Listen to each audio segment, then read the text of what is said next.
Hello and welcome to this video on scenario planning. In business, sometimes things don't always work out as planned. It's important that businesses anticipate or try their best to anticipate what might happen, what might unfold, and how they might react to it. And the moral of the story is that in business, always expect the unexpected. And in this video, we're going to look at some ways in which businesses might do that. We're going to look at what is meant by scenario planning, look at the typical risks a business might face and should consider, and then describe some ways in which businesses might reduce those risks or attempt to deal with those risks. So let's start off. What do we mean by risk? Well, from a business sense, we mean possibly the loss of possibly making a loss or perhaps damage to the business, a threat to the business that may hinder the ability of the business to achieve its objectives, or maybe that the chance that a hoped for outcome will not occur. So customers do not respond well to a new product launch, or a new investment in new piece of machinery doesn't work out with the productivity gains that we expected. All of these actions that a business might take, we would say, are characterized by risk. So risk is closely associated with change. Whenever a business goes through a process of change, there is risk. So how do businesses deal with risk? Well, one option might be just to ignore it and wait and see. A second option might be to try and reduce the probability of risk. A third option might be to share or deflect the risk. So, for example, taking out an insurance policy. Fourthly, make scenario plans and prepare for it. And lastly, treat risk as an opportunity, particularly if it's affecting the whole industry. How can we take advantage of the risk and the change that is taking place? So we're going to look at number 4 there, which was scenario planning. And scenario planning is the process of identifying uncertainties that may affect the future of the business, and then putting in place procedures to deal with these events if they occur. So the first step would be to identify potential threats. What are the uncertainties, maybe internal within the business and external outside the control of the business? Once we've done that, we can then brainstorm and simulate different scenarios. So what exactly would these threats, how would they appear if they were to actually happen? Then we can identify potential outcomes to each scenario. What would be the kind of the final effect on the business of these scenarios unfolding? And how, importantly, how would we respond to those different scenarios?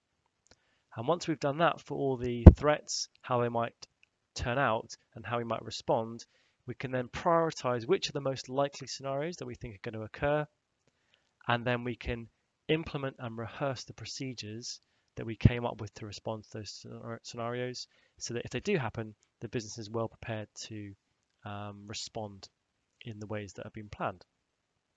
So that's the process of scenario planning, and there's lots of different types of internal and external threat that businesses should be planning for, running scenarios, and for the most likely outcome or most likely scenarios, planning their approach and making sure it's part of how the business operates. An example of this might be an oil company like Shell. So they have very long-term investment plans. So it's important that they have some different scenarios of how things pan out and how that might affect their investments. So for example, over the decades, there have been different external threats that have impacted on their investments, and as part of their core business activities, they would plan different scenarios.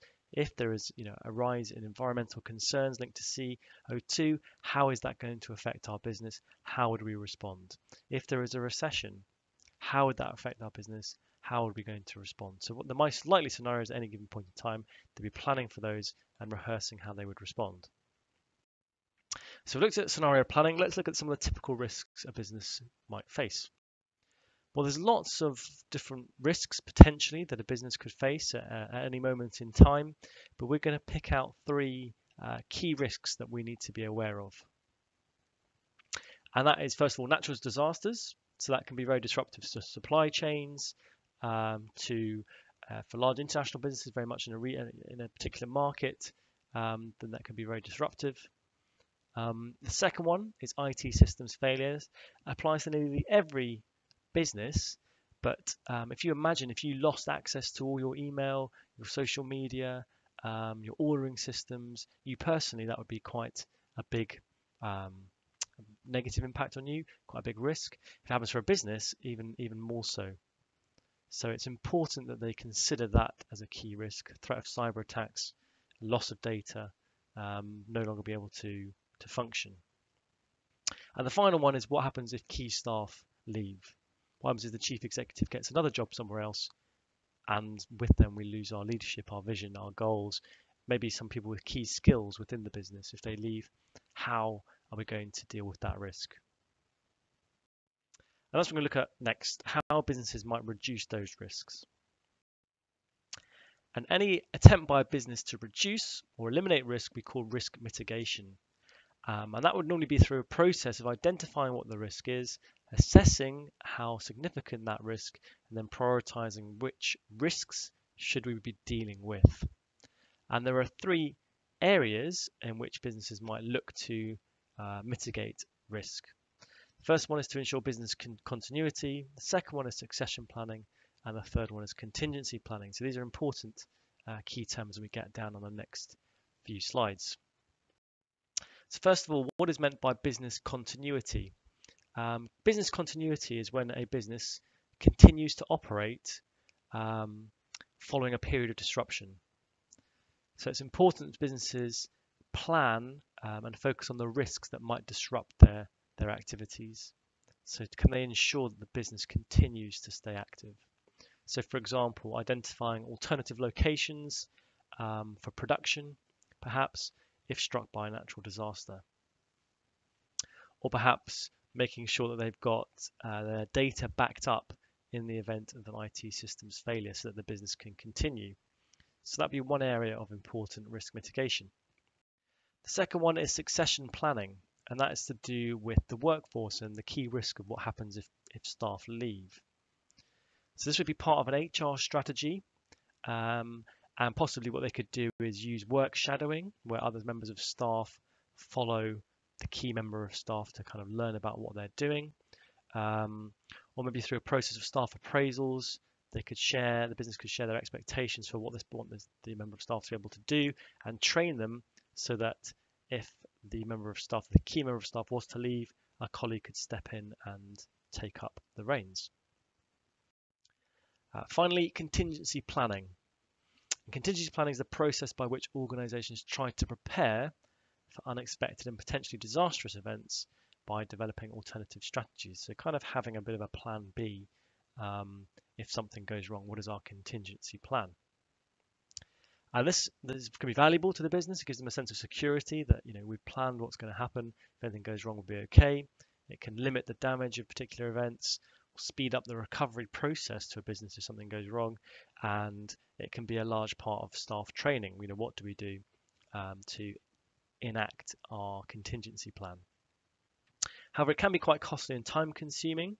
So the time people spend developing contingency plans and rehearsing them, could they have been spent that time actually doing something that will happen in reality, a kind of plan A, or running the business? They regularly need reviewing to make sure that they're still relevant, and it's hard to predict exactly which plans the business should be preparing. What are exactly the key risks? So we talked a little about risk mitigation there and the sorts of things businesses might do to ensure they can deal with key risks. But one question the business must always ask itself is the risk mitigation actually worth it? The succession planning or the contingency planning, is it worth it? And to work that out, we really need to consider, well, what is the probability of the risk versus the financial impact? So for example, if it's got high probability, 5 out of 5 is going to happen, but actually the impact wouldn't be severe, then we're probably saying actually we would maybe just watch or just kind of deal with that risk. It's a green, it's not particularly significant. If it maybe has quite a high consequence, so a 4 out of 5, but it's got very little chance of happening, then again we might say, well, we're not going to mitigate that risk we're just going to kind of watch it, let it happen. If we find that actually the significance is quite high, a 5 out of 5, and the probability is very high, 5 out of 5, then this is something we would call, a red risk, and we definitely need to mitigate that. Can we avoid it? Can we control it? Can we transfer it to someone else? So it's important businesses consider whether the risk mitigation is worth it. And this is often known as business impact analysis, performing this sort of assessment of the likelihood of a risk happening and the consequences or the financial impact of that risk. Some other things the business would need to consider is maybe the speed involved with the risk. How quickly will things go wrong? Will they have time to respond, or is it quite quick? And secondly, is something mission critical? And by that we mean, will it stop the business performing its key functions? That's obviously an important consideration for the business to take into account. So we've spoken about risk mitigation, the fact that businesses want to reduce or avoid risk. And there are 4 degrees to the extent to which they might go and try and achieve this. The first one is just to accept the risk. So if the cost of mitigation, the cost of implementing alternative strategy is greater than the cost of the risk may just have to be accepted. It's not really worth our while trying to avoid or minimize or mitigate this risk. We have to accept it, and that might be the kind of basic degree of risk mitigation. Second one would be risk avoidance. And that's quite an extreme risk mitigation. So it involves just, right, if there's any risk associated with this activity, we're just going to stop it. We're going to stop doing it.